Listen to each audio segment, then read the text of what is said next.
మీ అకౌంట్ను క్లోజ్ చేస్తున్నాం. సామాజిక మాధ్యమాలకు సంబంధించి ఈ మాట చెబితే కొందరికి కోపం రావచ్చు, కొందరు సంతోషించే వీలుంది.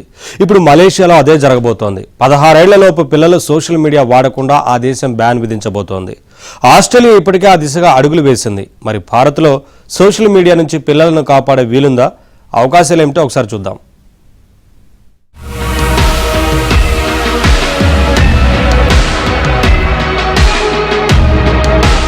సోషల్ మీడియా ఎక్కువగా ఎవరు వాడతారు?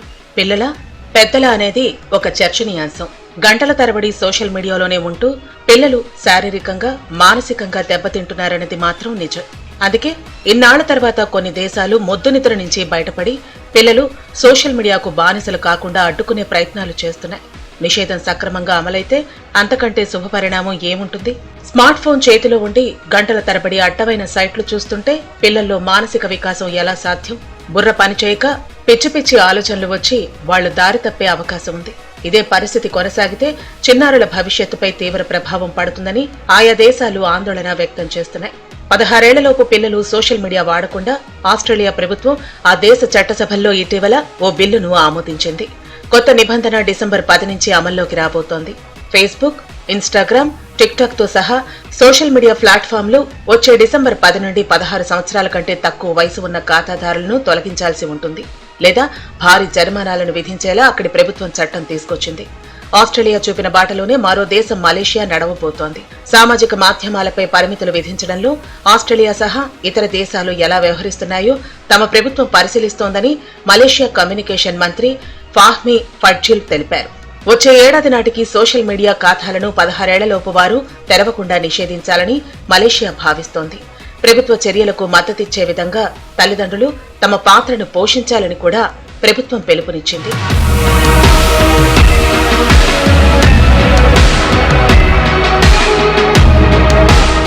దేశంలో పెరుగుతున్న సైబర్ నేరాలను ఎదుర్కొనే క్రమంలో మలేషియా ఇటీవల సోషల్ మీడియా సేవలపై తన పర్యవేక్షణను కఠినతరం చేసింది. పైగా పిల్లల్లో సోషల్ మీడియా వాడకాన్ని పరిమితం చేయాలని దేశంలోని 72% మంది భావిస్తున్నట్లు సర్వేలు చెబుతున్నాయి. పూర్తిగా అధ్యయనం చేసిన తర్వాత విధి విధానాలను రూపొందిస్తామని మలేషియా ప్రభుత్వం ప్రకటించింది. ప్రభుత్వ చర్యలకు సహకరించకపోతే తల్లిదండ్రులను బాధ్యులుగా చేయబోతున్నారు. ఆస్ట్రేలియా తరహాలో భారీ జరిమానాలు విధించే అంశం కూడా పరిశీలనలో ఉంది. ఇదే తరహాలో New Zealand, Netherlands, France, Spain, Italy, Denmark వంటి దేశాలు కూడా పిల్లలను ఆన్లైన్ హానికర కంటెంట్ నుంచి రక్షించేందుకు వయో పరిమితి నిబంధనలను కఠినతరం చేస్తున్నాయి. అమెరికాలో ఇప్పటికే ఇలా కొన్ని నిబంధనలు అమలవుతున్నాయి. మలేషియాలో ఈ థాట్ ప్రాసెస్ ఎందుకు వచ్చిందంటే, రీసెంట్గా ఒక 14 ఏళ్ల పిల్లవాడు ఒక 16 ఏళ్ల పాపని 200 సార్లు సోషల్ మీడియాలో ఇన్ఫ్లుయెన్స్ వల్ల పొడిచి చంపాట. దీనివల్ల మలేషియాలో చాలా అవుట్రేజ్ జరిగి వెంటనే గవర్నమెంట్ ఇలాంటి డెసిషన్ తీసుకోవడం జరిగింది. ఇది మలేషియాలో నెక్స్ట్ ఇయర్ నుంచి ఇంప్లిమెంట్ చేయబోతున్నారు. కానీ దీనికన్నా ముందర యాక్చువల్గా డెన్మార్కు, ఆస్ట్రేలియాలో ఈ విధానం ఇంప్లిమెంట్ చేసే దశకు వచ్చేసింది. రేపు డిసెంబర్ 10 నుంచి ఆస్ట్రేలియాలో పిల్లలకి బిలో 16 ఇయర్స్ వాళ్ళకి సోషల్ మీడియా బ్యాన్ చేయబోతున్నారు. ఇక్కడ ఆస్ట్రేలియాలో బ్యాన్ చేసిన తర్వాత దానివల్ల జరిగే ఎలా చేయబోతున్నారు ఏంటి అనేది చూసి ఇది మలేషియాలో ఇంప్లిమెంట్ చేయాలి అనేది ఒక ఆలోచన. ప్రపంచ దేశాలు ఏకకాలంలో స్పందిస్తున్న వేళ భారత్లో పిల్లలపై సోషల్ మీడియా బ్యాన్ సాధ్యమా అన్న చర్చ జరుగుతోంది.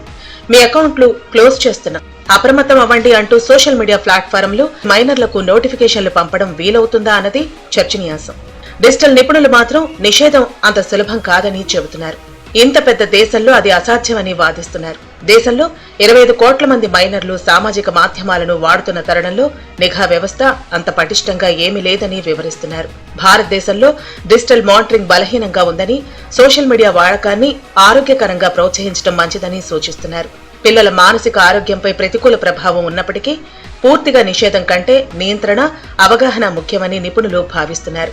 అయితే విదేశాల్లో అమలును బట్టి మనం చట్టాలను రూపొందించాల్సి రావచ్చు. ఈ సోషల్ మీడియా ఇంపాక్ట్ వల్ల cyber crimes, cyber bullying, sexual crimes ఇవన్నీ కూడా బాగా ఎక్కువ అవుతోంది అనేది యూనివర్సల్గా అన్ని కంట్రీస్ అందరం నమ్ముతున్న విషయం. సో ఈ కంట్రీలన్నీ కూడా ఈ ఆల్రెడీ ఆస్ట్రేలియా కానీ రేపు మలేషియా ఇంప్లిమెంట్ అయిన తర్వాత అసలు ఎలా ఇంప్లిమెంట్ చేయగలుగుతున్నారు ఇంతది. కొన్ని ఏమో సోషల్ మీడియా అకౌంట్లు డైరెక్ట్గా వాళ్ళ పేరు మీద ఉండుండొచ్చు, కొన్ని తల్లిదండ్రుల పేరు మీద ఉండుండొచ్చు. సో ఈ అకౌంట్లన్నీ ఎలా ఆపగలుగుతారు అనేది అసలు యాక్చువల్గా ప్రాక్టికల్గా ఉండే డిఫికల్టీ. ఇవన్నీ జరిగిన తర్వాత దీని మీద వీళ్ళ ఎక్స్పీరియన్సెస్ బట్టి మనం మన దేశంలో డెసిషన్ తీసుకోవాల్సిన అవసరం ఉంటుంది. కోర్టు తీర్పులు కూడా పెద్దల ఆలోచనకు విరుద్ధంగా ఉన్నాయి. సోషల్ మీడియాపై నిషేధం తమ పరిధిలో లేని అంశమని ఇప్పటికే సుప్రీంకోర్టు ప్రకటించింది. 18 ఏళ్లలోపు పిల్లలు తల్లిదండ్రుల పర్యవేక్షణలో సోషల్ మీడియా వాడాలన్న నిబంధన కూడా పెట్టలేమని తేల్చి చెప్పింది. ఎక్కువ జనాభా ఉన్న మన దేశంలో సామాజిక మాధ్యమాల వేదికగా జరిగే అడ్వర్టైజింగ్ బిజినెస్ ను పరిగణలోకి తీసుకుంటే బ్యాన్ చేయడం అనేది దుస్సాహసమే అవుతుంది. 2023లో కేంద్ర ప్రభుత్వ చట్టం కూడా ఇక్కడ ప్రస్తావనార్హం. అప్పట్లో digital personal data protection act DPDPని కేంద్రం ఆమోదించిన సంగతి అందరికీ గుర్తుండే ఉంటుంది. అప్పటి చట్టం ప్రకారం 18 సంవత్సరాల్లోపు పిల్లలు సామాజిక మాధ్యమాలు వాడాలంటే తల్లిదండ్రుల అనుమతి తప్పనిసరి. చట్ట ఉల్లంఘన జరిగితే సోషల్ మీడియా కంపెనీలకు గరిష్టంగా 250 కోట్ల రూపాయల జరిమానా విధిస్తారు. అయితే కొత్త చట్టం కాగితాలకే పరిమితమైంది, అమలుకు నోచుకోలేదు. అక్కడ తీసుకున్న చర్యలు మన దేశంలో కూడా, అంటే మన దేశం అంటే మన భారతదేశం అలాగే ఆంధ్రప్రదేశ్ లో కూడా నిర్బంధించి వాటి ద్వారా పిల్లల్ని విముక్తి కలిగించే విధంగా చర్యలు గైకోనాలని ఆశిస్తున్నాము.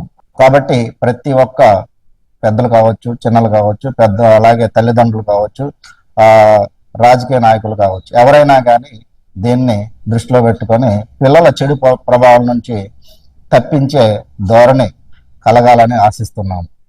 ఆస్ట్రేలియా, మలేషియా తీరు ప్రశంసనీయంగానే ఉంది. మన దేశంలో చట్టం కంటే సామాజిక వ్యవస్థే ముఖ్యం.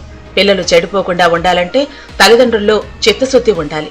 సామాజిక మాధ్యమాల వల్ల కలిగే దుష్ప్రభావాలను వాళ్లు తమ పిల్లలకు తెలియజెప్పాలి.